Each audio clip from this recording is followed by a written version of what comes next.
My next guest is going to be making his debut on Contender Series October 19th, taking on Solomon Renfro. It is Jonny Parsons joining me here on the program for the very first time. Jonny, how's it going, man? I'm doing well. How are you doing? Doing awesome. Where am I getting you? I see you're in the car. Are you coming back from camp or the gym, or you going there now? Where am I getting you today? Yeah, I drove out to California to train with my buddy AJ Matthews for a few days. Getting ready to drive back to Vegas in a couple hours. Good stuff. AJ's a great guy, a Bellator vet. I've interviewed him before. Great guy. Congrats right off the bat, man. Big opportunity here on Contender Series, like I mentioned. When did you find out, and was this something you were expecting? Definitely. I got signed recently by management, Iridium Sports, and right away, kind of before getting signed, I was working with one of their agents, and he was helping me get some fights, and I was on a streak, and when I was getting signed by them, it was something, that's what the goal was, to build me up, get me on Contender Series, and get me in the UFC. There you go. Everything going according to plan. Now, which agent was it? Lance, Jay, who? Because obviously the Iridium's got a lot of guys that are working for him. Yeah. I've known Lance for a few years now, and he's kind of just been, you know, looking out for me a little bit with some opportunities. And then, once the knockouts started happening back to back, then, he said, let's make the move.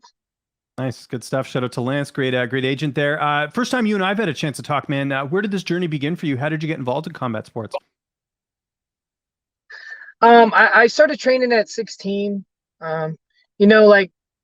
Like a lot of young 16-year-olds, you're trying to figure yourself out, where you belong in this world. I wasn't the most academic, in school. But I right away, I definitely knew that, with my fighting ability, that I could get respect. When did you know this was something you want to do as a career? It's one thing to do it as, something as like an outlet, but when did you know that this was something you wanted to pursue? Was it the first amateur fight? When did you have that moment? Man, if I really think about it, I think from the moment I stepped into the gym to train at 16 years old, the plan was to get into the UFC. Awesome. So you knew right then. That's really cool. So were you a fan of MMA as well, or did that sort of come as you started training? I was a fan, man, at that time, or like where I really started to become a fan of MMA, man, was watching Pride fights on YouTube. Guys like Mirko Cro Cop and Vanderlei Silva and Shogun. Those were like my guys that really inspired me, at first. And then I started watching a little bit more UFC, and then I would say the first season of Ultimate Fighter that I really started watching was BJ Penn, Jens Pulver. Great season. Nate Diaz was on there. Rob Emerson. There's a lot of notable names on there. Yes, that was a real good season, and it was lightweight. And at the time, that's kind of about what I was weighing. So I was like, oh, I was getting real pumped up and being, thinking to myself, like, I could compete with these guys, and I've just been at it ever since. Along with fighting, what else do you do for a living? What pays the bills for you right now? Right now, I got a solid coaching gig at Syndicate. So I teach the Muay Thai classes over there. I teach a bunch of classes throughout the week, and I have a bunch of guys that I do one-on-one with. So it's going real well. I'm Canadian. There's been an influx of Canadians over there. Aaron Jeffrey, Jasmine. So how's that been? I know there's been a lot of fighters coming to Syndicate these days, and it seems like the vibe's really good at the gym. Yeah, and that's always been a thing. Syndicate, being at Vegas, I just felt over the years we've definitely had, our fair share of like solid people coming in and out. Yeah, no, it's really really been cool to see everyone sort of come together. Let's talk about your opponent here, Renfro, 8-1 record. How do you feel like you match up against him here? I feel like this is probably the best matchup the UFC could have given me, as far as being able to showcase my ability. I think his style is gonna make my style shine. Love it. Okay. And training partners, who are some of the main guys that are helping you get ready for this fight? I have a handful of guys. I was just sparring right now. I just got done doing a couple rounds with Dwight. I'm trying to remember what his last name was. He fought on Contender Series and got signed a couple years ago. Okay. Um, got some solid rounds with him today, and then over at Syndicate we got a bunch of guys. Um, a handful of times during this camp, I've got some rounds with Sean Strickland. But that's a There's no one like Sean little bit Strickland. Am I right? He's pretty crazy, but in a good way. Sean's a character, man. That guy yeah, is something else, and extremely talented, as we saw in the last fight with Uriah Hall. yeah, yeah. So there's a bunch of guys I've been getting rounds with.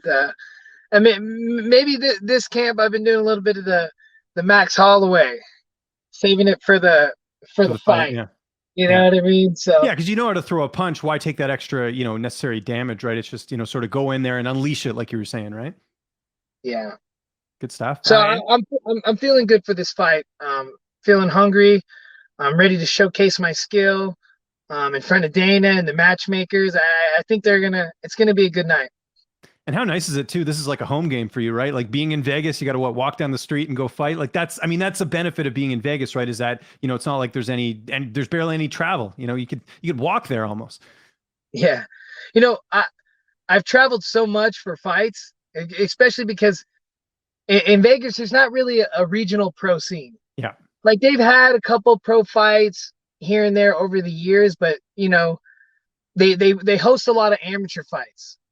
So like when amateur fights are going on, I was fighting in Vegas all the time, and after I went pro, it was always traveling to go fight. And I've really enjoyed that. But yeah, it's nice to be able to fight in my city. Yeah, that's awesome. Who's going to be in your corner for this fight? John Wood and AJ Matthews. And how's the weight cut going? We got a little bit of time here, but I know you always want to make sure that's on point. I'm sure you got a lot of resources in Vegas in terms of cutting weight and all that. Yeah, it's going solid. I'm feeling great. A few days before the fight, gonna be focused on resting and recovering, and I'll be ready to go. Are you working with anyone specifically? Like, do you do meal prep or anything, or you just sort of manage your own cuts? Over the past, I would say this year, I've tried out a couple different meal prep companies, but right now, been doing it a little bit of myself, and my lady's been helping me. So yeah, it's been going pretty solid. Most recently for the past couple of fight camps, I've had like a solid meal prep. I was using E2 Evolve, so I was like having like meals delivered weekly, and that was really solid. I really like that, but kind of getting back in the groove and don't mind prepping food so much myself anymore, and then it helps when my lady's helping me too. How do you envision the fight playing out on October 19th? I think there's two ways he can come at me. He can come at me guns blazing, and I have an answer for that. And if he tries to go the more technical route and pick and poke and try to strike more technically, I'm going to pick him apart there too. Downtime. I know you didn't get much of it. You mentioned your lady, probably hanging out with her a little bit, but what are you doing when you're not training? Are you watching any Netflix? Are you a video game guy at all? Or what are some of your hobbies outside of fighting? Growing up, I would consider myself a gamer, but nowadays it's like sometimes I only get motivated to play when I'm going to play with my kids. Right. And luckily, my kids are pretty sick at anything they do. So, my oldest son, he's 8, but I would say for the past couple years now, he's a killer at Fortnite, and he's also really good at Rocket League. So those are two popular competitive games that are out right now. Rocket League is the oh no, I played Rocket League. It's great. It's a soccer ball. Yeah, I love that game. It's amazing. Yeah. So he's awesome at that. He's awesome at Fortnite. So anytime I'm playing with him, we're gonna win. So it's pretty great. Yeah, you got a Prodigy by the sounds of it. That's cool that he's very good at it, and it elevates your game too, right? When you're playing with him. So yeah. Then my other son, he likes to play Call of Duty, so I play Warzone with him. But sometimes I think to myself like, man, I need to play the games that I like to play, or but sometimes I just don't have the motivation to play unless I'm gonna play with them. I just got too much going on. But like if You I'm have gonna to play with my invest in a lot of boys, these new games, right? Like it's like you got to take time to learn the controls and do everything else. Like I get it. Like I'm an old school gamer. I know you train with Sasha Palnikov. He's like me. We like the old school games. So as a father too, I like if I can play a little bit of Mario Kart on the N64 or something like that, or play some old Street Fighter. That for me is where I can sort of dart in, dart out. 20 minutes, we're good. I don't have to invest a lot of time in it, right? So that's how I look at video games. yeah. So it's definitely fun to poke in like that. But I have a couple single player story games that like one day I'm gonna get back to them and finish them. But I almost feel bad, being like, there's some people that like never finish books. Yeah. I think there's like a handful of games that like I've started and I've never finished. Yeah. Well, hopefully we'll see a finish here on October 19th. It is Dana White's Contender Series. We're looking forward to it. Jonny, this was awesome. Thanks so much for doing this, man. Anyone you want to thank, any sponsors, any social media you want to plug, I'll give you the last word.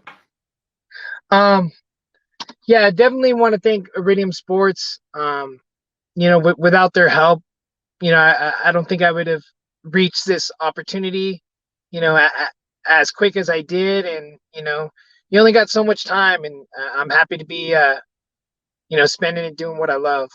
Um, Shout out to Nick Scott, uh, Lorenzo.